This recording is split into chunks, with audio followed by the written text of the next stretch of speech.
the first thing I think about, you talked about the zeros in the contract, you talked about all those things, right? They should also have like the size of the ring, the size of the glove, all that stuff, particulars should be in the contract. But I would probably look for one thing that is not the common thing to have in a contract if I'm Tank. A ladder.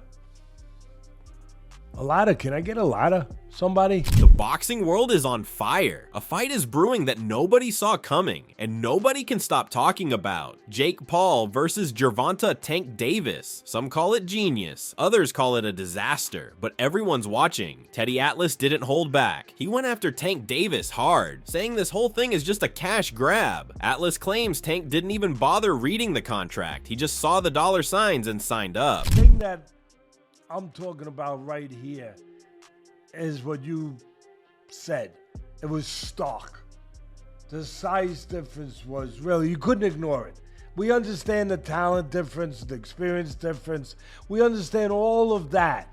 But the size, the pure, and we understand small guys can beat big guys. We just saw Crawford do it to Canelo, but you know, a little different. The size difference was, I mean, it was eye-catching, jaw-dropping. Atlas keeps going. He brings up Rocky 3, where Rocky fought Hulk Hogan. That wasn't real boxing, it was entertainment. Atlas warns Tank that this is his legacy on the line. People won't remember him as a champion. They'll remember him as the guy who joined Jake Paul's circus. And Jake, he's loving every second of it. Reminded me of one of the Rocky movies where they had the face, where they did the wrestling thing with Rocky and Hulk Hogan, AKA Thunderlips. He was Thunderlips back there. When they were coming into the ring and Hulk was coming out, and Paulie says, "Why are they carrying him?" and Mickey, the great Mickey, the trainer, said, "They're not. They're not." Well, somebody said it, whatever it was, but they're not carrying him? Uh-oh. All right. Well, he's a big sucker. But here's the twist. Jake Paul isn't playing around this time. His training footage shows a different fighter. He's leaner, faster, and locked in. Paul is working his conditioning like never before. His footwork is sharper. He's building strength to use every inch of his size advantage against the much smaller Davis.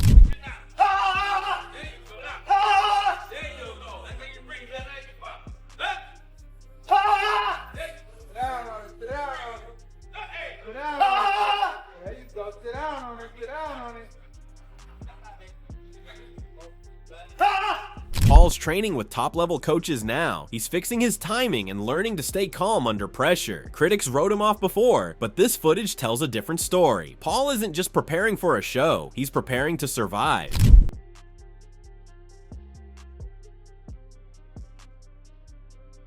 Here's the problem. This fight has split the boxing community right down the middle. Tank could have fought real contenders. Instead, he's choosing Jake Paul. Why? Money talks louder than legacy. Gareth A. Davies broke it down in the simplest terms. Tank and Jake are 8 inches apart in height. 7 weight classes separate them. That's a 70-pound gap. Davies says this isn't boxing. It's a circus act. He even said that Anthony Joshua fighting Jake would have been embarrassing. But this is worse. 8 inches in height difference, 7 weight divisions between them, 5 stone, 70 pounds between them. It's a joke. It's a circus fight as opposed to a disgrace of a fight, which was Anthony Joshua and Jake Paul.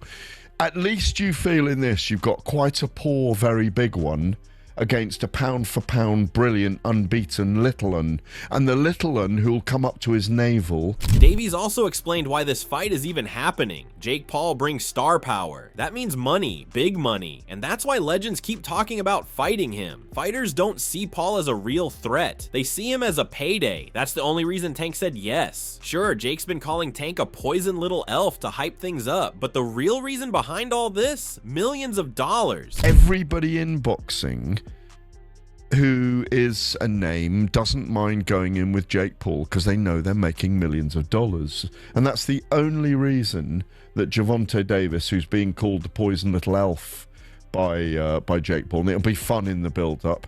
Everybody in boxing knows they're guaranteed to make millions of those silverbacks, those greenback notes that they give out in America, and they give them out for fun when Jake Paul fights. So he's not going to say no to it. Adam Smith couldn't wrap his head around it. He called the matchup strange and almost ridiculous. Jake has size, height, reach, and raw power. Tank has skill and technique. Smith compared it to David versus Goliath, but backwards. How does Tank close that gap? Speed and inside fighting might be his only shot. I mean, it's a really peculiar matchup, isn't it? It's so strange. I love Gervonta Davis, one of the pound-for-pound best at lightweight, but up at 195 pounds or whatever it's just ludicrous, really.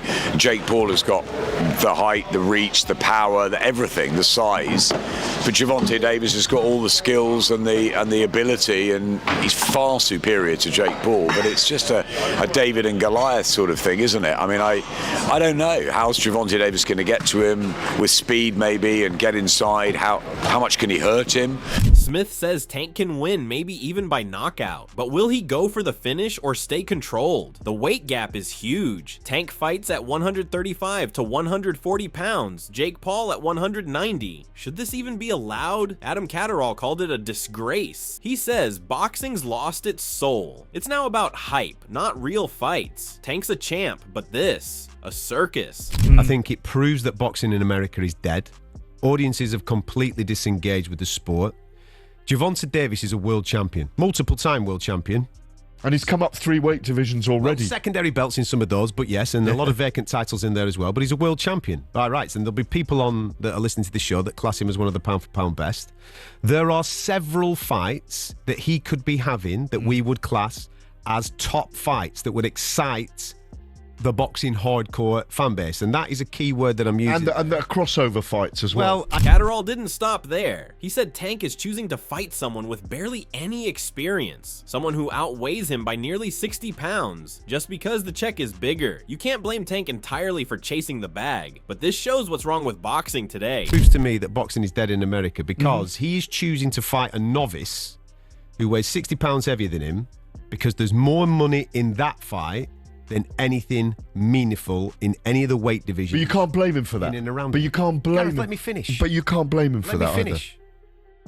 I asked the question, why? Why is boxing in that state? Years and years of horrific matchmaking. That is why boxing is in that state. Audience have moved away from the sport. They've looked elsewhere. They've gone towards the UFC. They've gone towards other combat sports in order to get their fix of real, meaningful matchups. People are not watching boxing in the United States of America.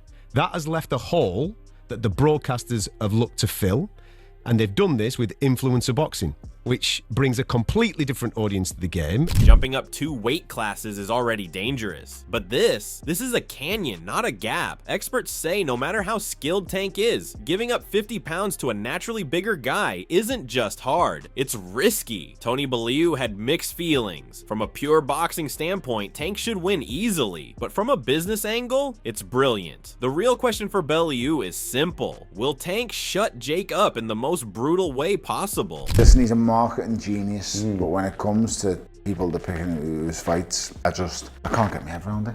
If Tank hits him clean, he's going to sleep. He'll have a lot of smoke blowing up his backside by his coaching team and people like that, but when he gets hit for real, 10 ounce, well, I'm told there's 16 ounce gloves now, it's like an exhibition. Right. I'm told it's big gloves and head guards, he's gonna need them. Shannon Briggs sees it differently. He knows it's a mismatch, but says it brings fresh eyes to boxing. For him, the sport's about energy and entertainment, not just records. Moments like this, he argues, keep boxing alive and in the spotlight. I think it's great for the public, for the fans, and for the kids, and for the people who are not traditional boxing fans. It's great to bring more fans to the sport, and I think it's great. Briggs says big events like this inject life into boxing, just like Tyson did, just like the Pauls are now. These moments grab casual fans and make boxing must-see TV. Every era, he argues, needs headline grabbers to keep the sport alive and exciting. This is great for boxing, great for his pockets, like Mike Tyson did it. You know, this is one of the lifetime things, like 2 of a lifetime things. You got Turkey Ali, Turkey Ashi, whatever his name is, yes. And you got your boy here, Jake, and what Logan did brought a lot of money to the game and new fans. Look at all these fans that was never into boxing, and now they love boxing. Y'all love boxing, right? That's right, they love boxing. Briggs questioned if Tank Davis still has the hunger to fight, hinting he might be ready to walk away from boxing. Still, the hype builds. Can Tank's skill and power overcome Jake Paul's size and improving fundamentals? Adam Catterall slammed the matchup, calling it a circus and blaming promoters for wasting Tank's prime on a YouTuber. At the Miami press conference, Tank called Jake a clown, and Jake leaned into it with his trademark trash talk and showmanship. What makes you think that you can be the fighter to stop him? And if you can stop him, do you think you can stop him? Yeah, for sure. I think I can stop him. I'm much quicker than him. He's much stronger, much bigger, but we all know that tall fighters is a taller fighter. A shorter person is hard to fight a taller person. So, I mean, well, a taller person is hard to fight a shorter person. So, we know he's gonna be definitely frustrated. You know, he's slower. You know, his arm reach not that much longer. We just gotta wait and see until we get in there and test the waters. But I'm for sure though that he decent and he gonna hold up for a couple rounds. But once it get hot in there, you know how things play out. Some says it's cheap, but it works. Press events have become part of the show, where personalities clash before punches do. Jake knows how to sell a fight, and Tank, like it or not, is cashing in. Every face-off and viral moment fuels the hype, keeping fans locked in. In today's fight game, selling the story is almost as important as the fight itself, and Jake gets that better than most. Tank's presence only turns up the volume. Easy. Let's make it $1 million. Whoa. Let's make it 2. Jake. Let's make it 2. $1 million total. Yeah. Shake on it. Jake, $1 million. 2 mil? 2 mil? 2 mil. Let's do 2 it. mil. Right here, 2 mil. Jake, 2 mil. Easy work, bro. 2 mil? Get a shake. Oh, they're shaking left you. 2 mil. There we go. Oh my God. Oh my God. $2 million. Yes, sir. Plenty of respected voices in boxing have slammed the matchup, questioning why Tank would risk his legacy. Paulie Malignaggi called it fake and forced, saying hype is replacing real competition. To him, it's a marketing test, not a fight, and when entertainment drives matchups, the sport's integrity suffers. Real weird, bro. I'll tell you. Gervonta Davis versus Jake Paul. Jake Paul versus Gervonta Davis, however you want to call it. Didn't really see this one coming. I know a lot of people were talking about it. There was the rumor mill. I don't know if you guys at home had heard the rumor mill.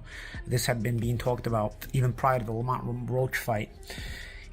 I thought it was so utterly ridiculous, especially that you've essentially manufactured Gervonta into a star without really having him fight any major threats in his career, you know? Fame can sell tickets, but once the bell rings, the truth comes out. If this is all image and no substance, it'll show when punches start landing. Malignaggi questioned if either fighter's resume backs up the hype. He reminded fans that the ring doesn't care about followers or fame. It only exposes who's real and who's not. According to him, all the noise leading up to fight night fades the moment the gloves touch, and only skill, preparation, and heart decide the outcome. I know the groupies are gonna say somebody like saying, well, if Leo Santa Cruz is the biggest name on your resume, you got a problem. Like Santa Cruz was probably dying shot by the time he fought Gervonta Davis.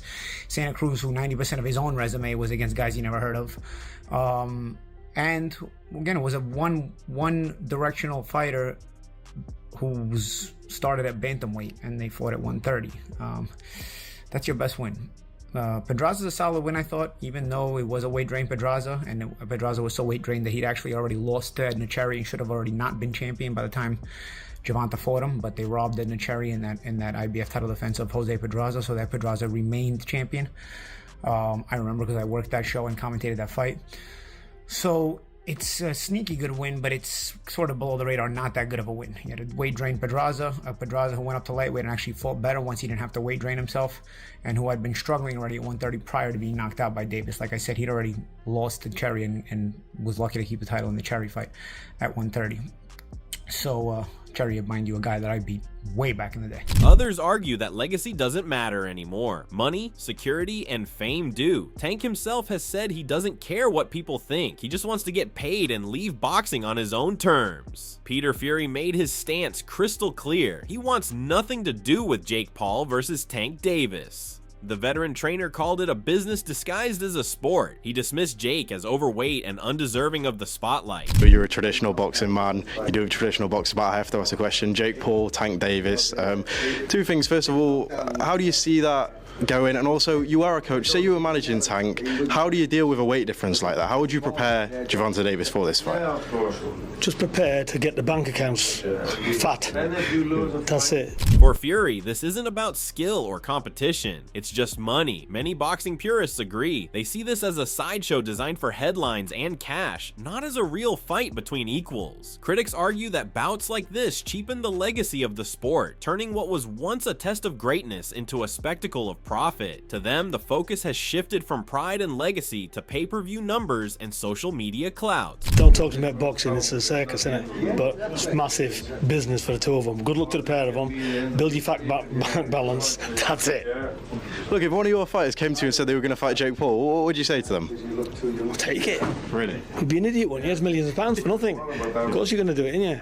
If Tank destroys Jake, it proves that elite skill beats celebrity hype. But if Jake makes it competitive, or worse, wins, it changes everything. Crossover fights will flood boxing. Either way, the result will shake the sport. Boxing insider Dan Rafael weighed in too. He focused on the massive weight difference between Jake and Tank. Plenty of fans are calling this a joke, but Rafael reminded them that people said the same thing before Jake fought Mike Tyson. That fight delivered. Jake showed respect. Now, with Tank issuing the challenge himself, Rafael says the intrigue is even bigger. It'll be an exhibition fight. Now, whether they go all out and try to win, I guess we'll have to see. You know, some people would think maybe it turns out like other exhibitions we've seen where it doesn't have the excitement because they're not truly going for it, like Jake Paul and Tyson. Now it was an official fight, not an exhibition, because they were on similar terms in terms of the weight. But Jake even made a point at the end of that fight, like he didn't want to knock Tyson out because he kind of felt bad for him. So here we are. One of the most talked about fights in boxing history is about to happen. Call it a circus, call it a money grab, but Jake Paul versus Tank Davis is grabbing attention from every corner of the combat sports world. The size difference, the drama, the money, it all screams controversy, and controversy sells. The real question is simple. Will skill beat size, or will power drown pedigree? Drop your take in the comments. Does Tank put Jake to sleep, or does Jake shock the world? Hit like, share, and subscribe for more breakdown.